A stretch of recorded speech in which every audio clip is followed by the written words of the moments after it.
Next level performance. We use this because, we always try to get better. So, and the nice thing, it's usually because it's real life experience, right?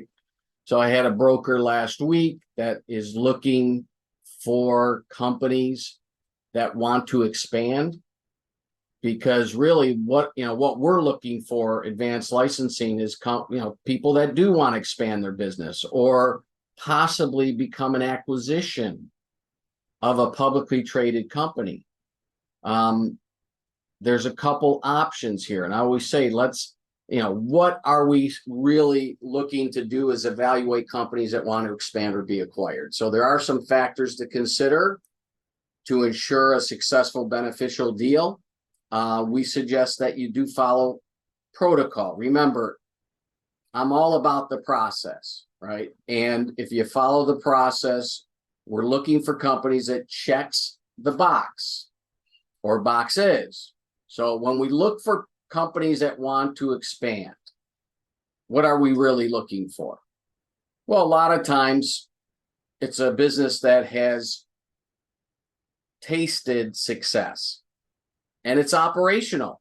They already have a location, a business that's successful. And they thought about expanding. And the two options that most people look at is a do-it-yourself model or franchising. So when we talk about do-it-yourself, picture yourself, you have a successful business, location, doesn't matter what business it is. And now you want to open up a second location. Well, realize that as a business owner, there's going to be a cost. Not only do you have to put time into getting another location opened up, and it takes you away from your primary business. That is the reason why you're expanding. You don't want the business to suffer, but you have to put time in the expansion and the money to expand, to get another location. Remember, you're usually doubling your expenses.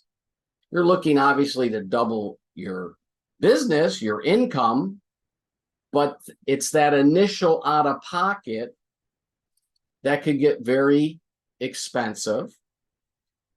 But that's what people think of. Larry, perfect example, owned a very successful mattress furniture store. Tell the story, Larry, because you were doing some incredible numbers month in and month out. Then you had the idea you wanted to open up 6 locations, and that kind of did not go as well as you expected it to. Well, actually, my idea was to be a franchisor, but I had 2 partners, a wife who's now an ex-wife, and another business partner that wanted to do it ourselves. People, there's a fear of the unknown, and I was overruled that we were very successful, and so we decided we were to expand one additional business at a time. And at the time, this is 1982, I was bringing down about 20,000 a month in profit. So naturally, the thinking was, well, if we have 2 locations, we'll make 40,000 in profit. Lo and behold, after getting 6 stores open, we were losing money big time. And so I'm just very fortunate to met John Belvey on the golf course 17 years ago, and looked at licensing as a way to expand using other people's money and not have all the hassles, compliance, and costs of a franchise. A lot of people in my position, entrepreneurs that would love to expand, don't want to spend hundreds of thousands of dollars on franchising and should not do what I did, which is expand on my own dime, where I lost control, had to hire employees. I could not duplicate myself, and it became a living nightmare. Licensing is definitely the answer. In terms of acquisition, just very briefly, we're looking for distressed companies. Right. How easy is that to find a company that's not doing well, that's having financial problems? We are experts at reorganizing companies. We have a lot of experience in reorganizing companies and helping them grow. So that's really preaching to the choir. Just find a company that's having problems, which is just about the majority of companies, and set up an appointment to meet the principals of a public company that's looking to acquire them. Right. Yeah, we're gonna cover that. Well, and understand with licensing, most people aren't aware of licensing. That's the thing. It's they think do it yourself or franchising. And and we know franchise. We have access to over 800 franchises that we could sell. And it just still amazes me how some of these companies are so abstract and I've never heard of before. And people are buying the franchise because they want the structure. First of all, there's a huge cost in franchising. It's takes time. There's a lot of red tape. It's very intense as far as the process, the paperwork, and the cost. So people think that that's the only options they have. Licensing is that, I say, healthy, affordable, less red tape alternative to franchising. And the best thing is, and this is key to expansion, is they get to use OPM to expand other people's money. Somebody that will pay you a license fee to take your business and expand, opposed to you doing it yourself or going the franchise model. So, they might have some intellectual properties that have value. That's usually part of the mix, specialized knowledge, right? Or specialized methodology. That's what they want.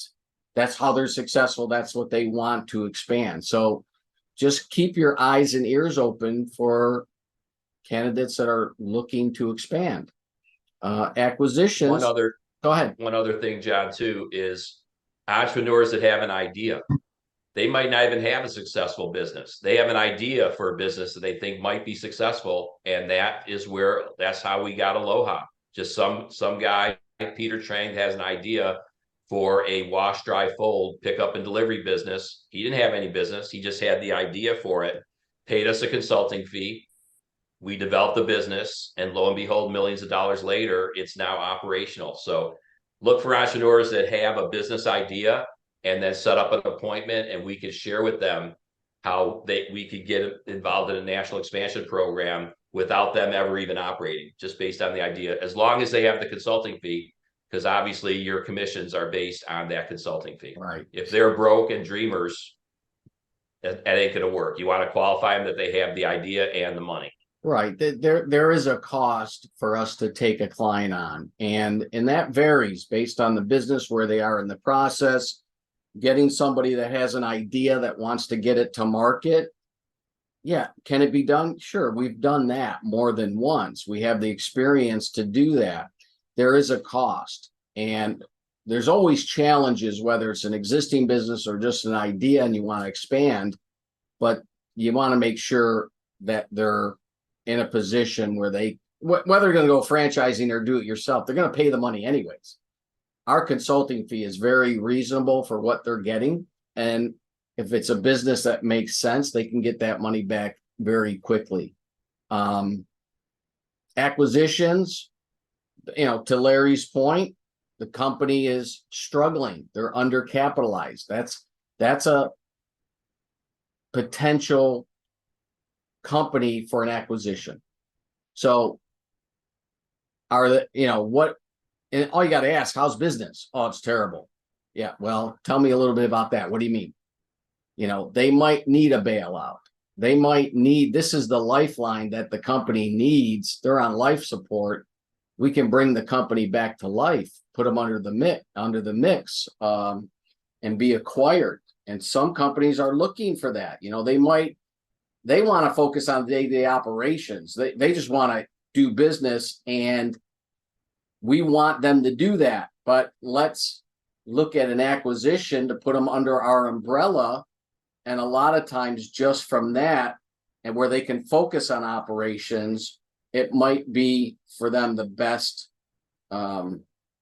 case scenario is to be acquired. So, and there's power in numbers. What I mean by that is, can you imagine we take on a company, they're acquired, and now we have, and I say we, Advanced Licensing, now we have another company that possibly we could help grow. We can sell licenses to get the capitalization that this company is looking for. So there's there is power in numbers, and that's really being acquired. I would say you don't want to get too involved in a conversation with somebody, so that we kind of want to say, okay, set up an introduction call with me or Larry via email. Send it to info@Advanced Licensing. You can even do an introduction with the process. Tom, I want you to meet John Bell. He's the CEO of Advanced Licensing. He's helped many companies, put a lot of people in business. He can help you with X. And John, meet Joe. Joe has a successful company. He's thought about expanding. I'll leave it to you two to connect and take the next step. So you can do an introduction email or just set up a meeting. Usually Larry and I both have a meeting link, and just give us a heads up, because what do? Well, we want you involved in the process. So if you set the meeting up, you can be involved in that call or that Zoom call or whatever that initial call is, because really it's an opportunity for you to listen and learn. And we want to take that prospect and at least get a feel for, see what I do. That's a discovery call. I want to find out money, mindset, motivation, right? And we have a training on that, the 3 M's. It's not the Motivation Monday meeting. It's the money, mindset, and motivation. We find that out during that call. And usually if we have a good initial call, then the next step is, let's put together a proposal on how we can work together and help you expand. And we have a textbook email that is customized for that candidate to look at expanding through licensing, or possibly looking at options to be acquired. Larry, anything you want to add? You know what? It's an exciting time. We have a public company. We have a new stock symbol, a new name. We'll be trading here by fourth quarter. And there are a lot of small business owners that would like to be a public company. And, John and I had that experience. We were a distressed company at one time. When John had double back surgery, it was just him and I. And all of a sudden we found a public company that had this business model, and we were acquired. And the power of being a public company enabled us to go from being distressed to being very profitable. And it's the reason we're here right now. Luckily, we had a 1-year escape clause, and we said, you know what? We want to help other companies, just like we were helped. We want to be the holding company, and we want to help hundreds of companies under the Main Street Chamber Holdings umbrella, and let small business owners diversify, and let's go up against Wall Street and have an alternative and let people invest in Main Street. So it's a very exciting time, and I'm glad each and every one of you are here to participate. Absolutely. And our goal, I'll just reiterate, it's really to make a connection, get to know that your prospect, get a good feel for the needs and wants, what they're really looking to do, and certainly qualify. Now, what I found is that there are some companies that have a product that they want licensed. I'm saying right now, we're not the go-to for licensing products, because remember, if you bring a company to the table that just wants a license of product, just think Disney. Anything that has Disney on it, somebody purchases that license to sell Disney product. And guess what? They pay the Disney, obviously, a cut, but they make money because they're able to sell Disney products. Well, there's usually not enough money involved in the product for us to sell it, because as brokers, we need to get paid usually on a license fee, selling the business opportunity, putting people in business. If the products are just a way for this company to be profitable, well, they can make money on the product, re-wholesaling it to a network of licensees.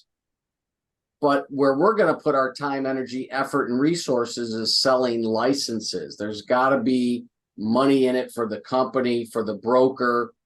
And usually if it's just a product deal, we just won't take it, because we're not there yet. We have to get paid on selling licenses, if that makes sense. But send out a proposal with options to work together.